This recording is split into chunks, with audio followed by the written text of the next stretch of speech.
Okay, let's unpack this. What if you've always existed in some form or another, but just not always as Vulgus? Hmm. Not this precise moment, not this particular version of a body, not this specific version of you sitting here listening right now. It's a truly captivating idea, isn't it? Mm. Almost unsettling. It really is. Imagine, like, infinite versions of you potentially out there. Yeah, echoes from past lives, maybe? Glimpses of parallel selves living completely different lives. Or even future versions of who you might become. Exactly. If all these permutations are out there, stretching across time, possibility. It leads to this huge, almost disorienting question: why are you here?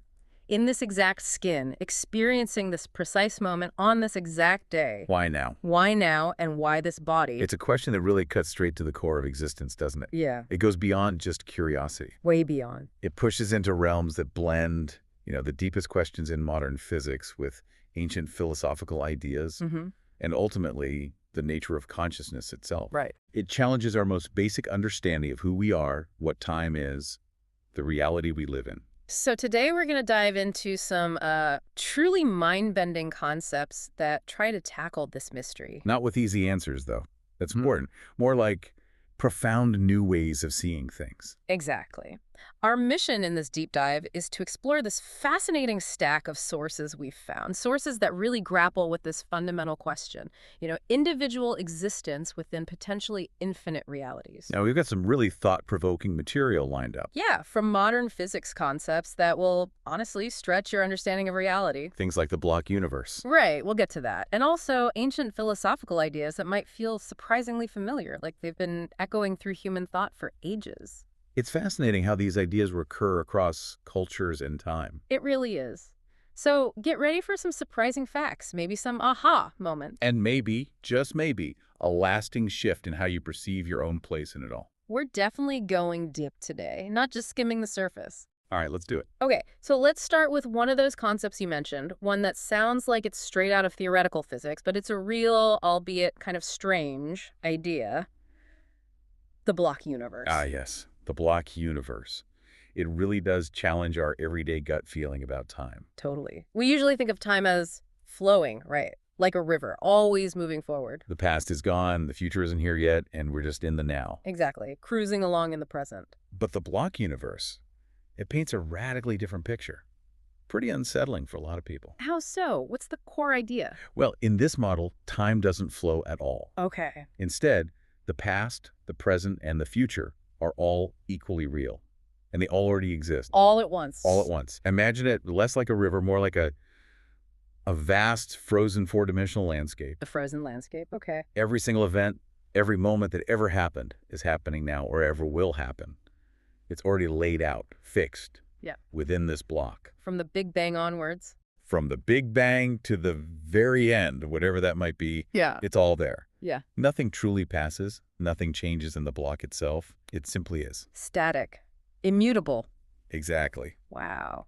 Okay, that's a huge leap from how things feel. My brain is definitely trying to wrap itself around time as a frozen landscape. It takes a minute, for sure. Can you give us some more concrete examples, maybe from the sources? What does that actually mean for, my life? Because it feels like I'm moving from second to second. Absolutely. Think of it like this. Imagine your entire life, birth to death, laid out like frames in a giant film reel. Okay. Or maybe like pages in a huge book that's already been written start to finish. Got it. According to the block universe, every single one of those frames, every page, exists simultaneously within this four-dimensional block. So me brushing my teeth last night, that moment exists, right? It's as a fixed point in the block, yes. And you maybe holding your grandchild 40 years from now. That moment exists too, already. Already there. And you taking your very last breath. It's all present, existing in this giant block, just in different slices of what we perceive as time. So it's not that these things will happen. It's that they are already there, fixed points in space-time. The past isn't gone, it's just elsewhere in the block. A slice we've already experienced. Right, and the future isn't yet to come. It's also elsewhere in the block, slices we just haven't consciously encountered yet. And yet, okay, here's the paradox that hits me immediately. If all these moments are equally real, if they all exist, why are we only ever aware of this moment, this one single fleeting now? It's like you said, the whole film reel is there, but my consciousness only lights up one frame at a time. in order. That's a great way to put it. I only remember one past. My past. I only live in this body right now. Why, if it's all already there, fixed, why is my conscious experience so rigidly confined to this single, progressing now? Why this specific perspective? That's precisely the core of the paradox. Mhm. It's what makes the block universe so mind-bending, so challenging to our intuition about ourselves and reality. Right. If all moments are equally real, coexisting, you'd think our consciousness might, I don't know, perceive more of it? Or maybe jump around? Yeah, or at least have a broader sense of it. But it doesn't. Our awareness seems locked into this linear progression. It creates this incredibly compelling illusion of time flowing. So that raises huge questions about consciousness itself, doesn't it? Yeah, absolutely huge. Is consciousness just a byproduct of the brain, stuck in one slice of the block, like a spotlight on that one frame? Or, Or is consciousness something else, something more fundamental, something that actually moves through this static reality, creating the perception of flow? wow. The block universe makes our subjective experience of time even more mysterious, because it suggests our now isn't objectively special. But it feels totally special to me. It's the only thing that feels real. Exactly. Yet, in the block view, it's just another coordinate. This forces us to question free will, too. Are our choices just part of the pre-existing block? Or is there genuine agency? That's a lot. Okay, so these aren't just brand new ideas, though. You mentioned earlier they have some history. Definitely not brand new. The groundwork, or at least a strong hint of it, has been around in science for a while. Like Einstein, our sources mentioned him. Yes, exactly. There's this powerful quote from Albert Einstein. He wrote it in a letter, actually, to the widow of a friend, trying to offer some comfort. What did he say? He said, "People like us know that the distinction between past, present, and future is only a stubbornly persistent illusion." A stubbornly persistent illusion. Wow, that speaks directly to the block universe idea. It really does. And it's incredibly insightful. Coming from Einstein, it provides a kind of scientific anchor for these abstract concepts. It wasn't just poetry then, it came from his physics. Oh, absolutely. Yeah. It's deeply rooted in his work, specifically his theory of special relativity. That's really the conceptual basis for the block universe model. How so? Well, before Einstein, physics mostly assumed time was absolute.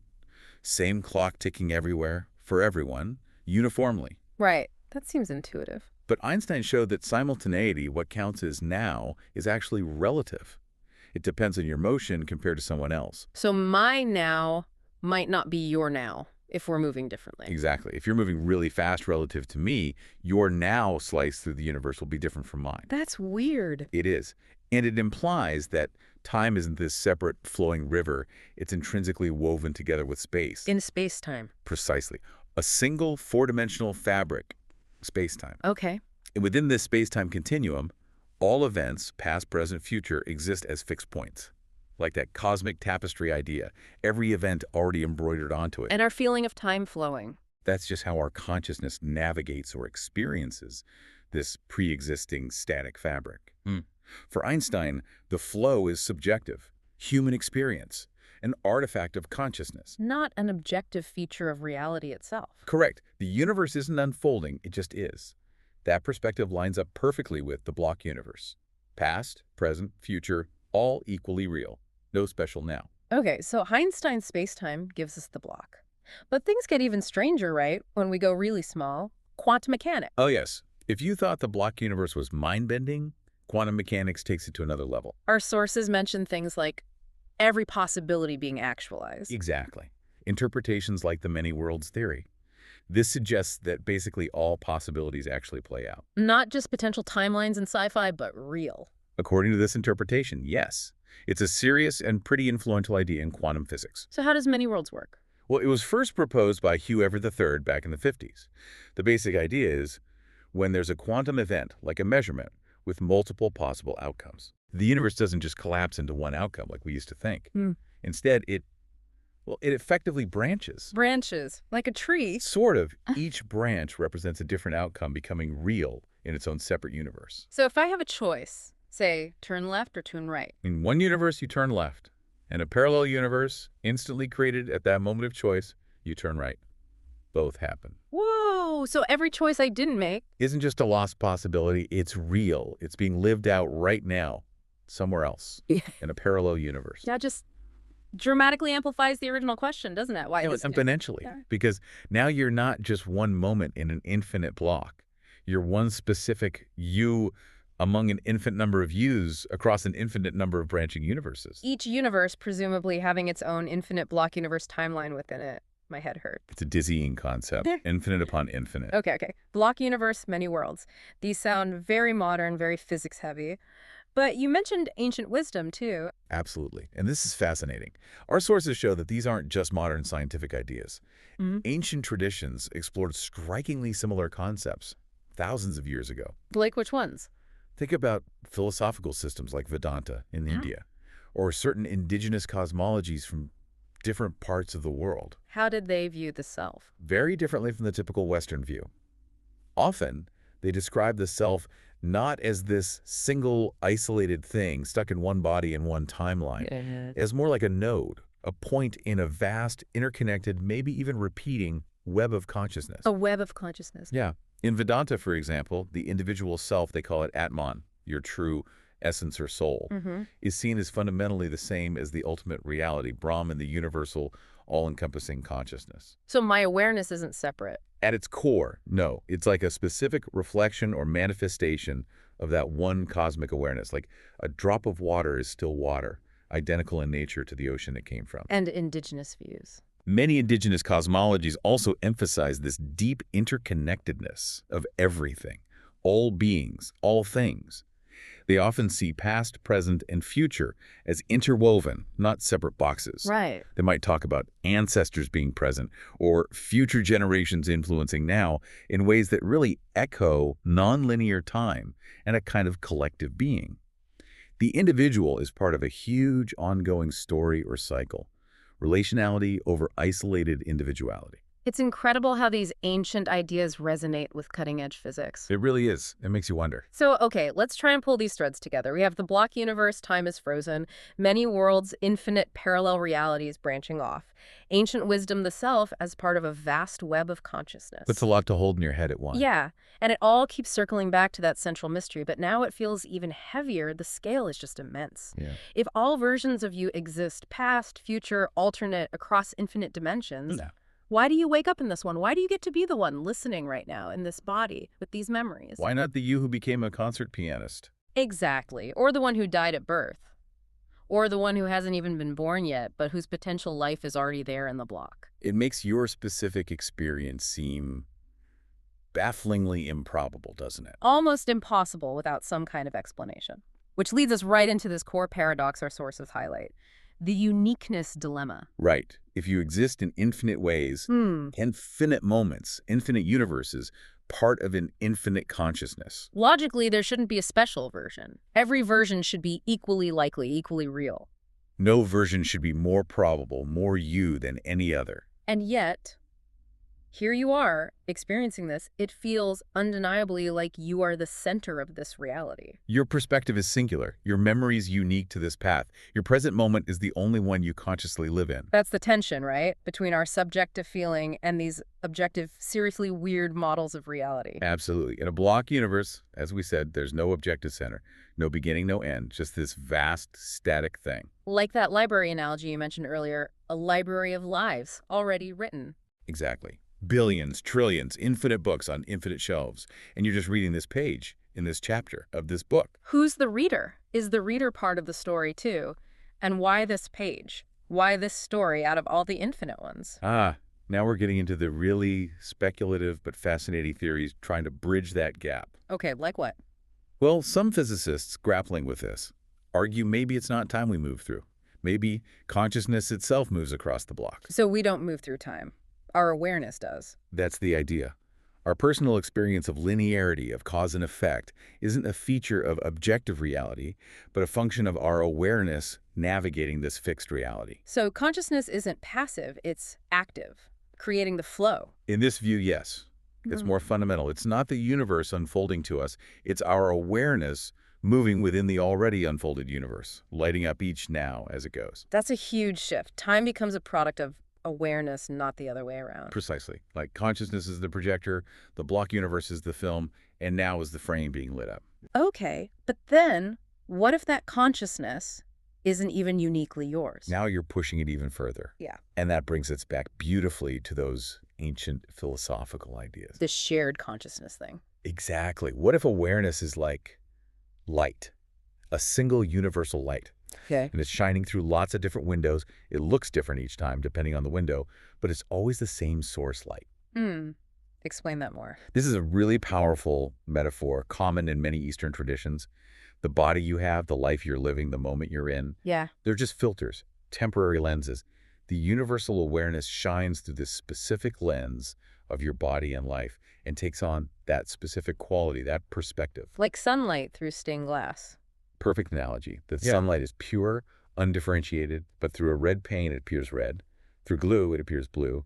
The light itself didn't change, only its manifestation filtered by the glass. So my individual consciousness, my me, Is maybe not a separate thing, but a specific filtering, a unique manifestation of a single universal consciousness. Your experience is like one particular color or pattern that the one light is currently eliminating. So if my body, my life, my now are just temporary lenses for this shared light, This one cosmic consciousness. then we hit the question again, but maybe with more urgency.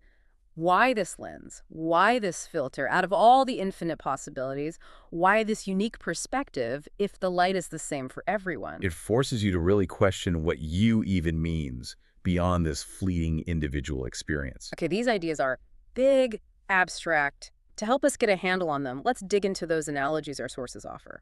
First, back to the stained glass window. Right.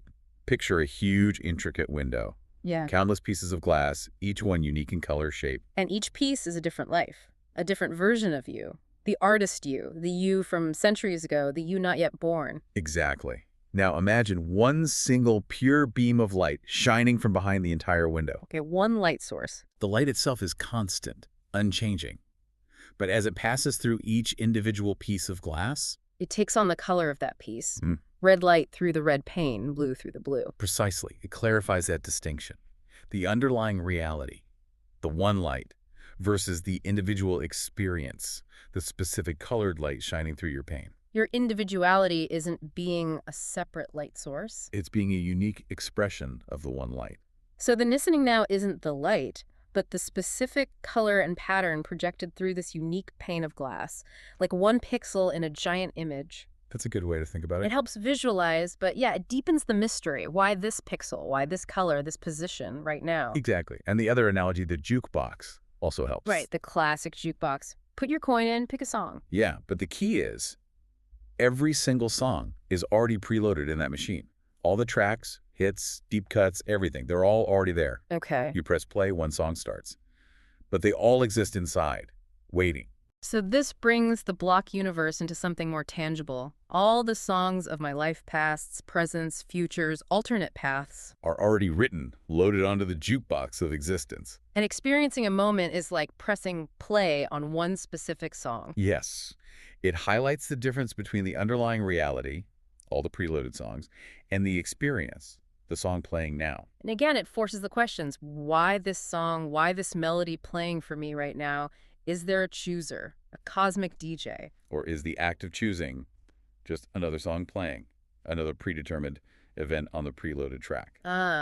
So even my feeling of choosing the song might be part of the song itself. That's the unsettling implication for free will, isn't it? If it's all preloaded, where does genuine choice fit? Is it an illusion? Or is our experience of choice just the playback of a predetermined selection? That's where people really start to diverge, I imagine. Absolutely. Different philosophical and scientific camps wrestle with this intensely. Okay, so given these tough questions and these analogies making our heads spin, what are some of the actual theories people use to try and answer the why? Our sources lay out a few. First up, the anthropic principle. Ah, yes. The anthropic principle. Often described, maybe a bit cheekily, as a philosophical shrug. A shrug. Why? Because, in its simplest form, it argues it's not strange you're here in this body now asking these questions. Because you couldn't possibly experience being anyone else if the conditions weren't met for you to exist and ask. So I'm here because I'm here. Because this is the only place a me could ask why. Essentially, yes.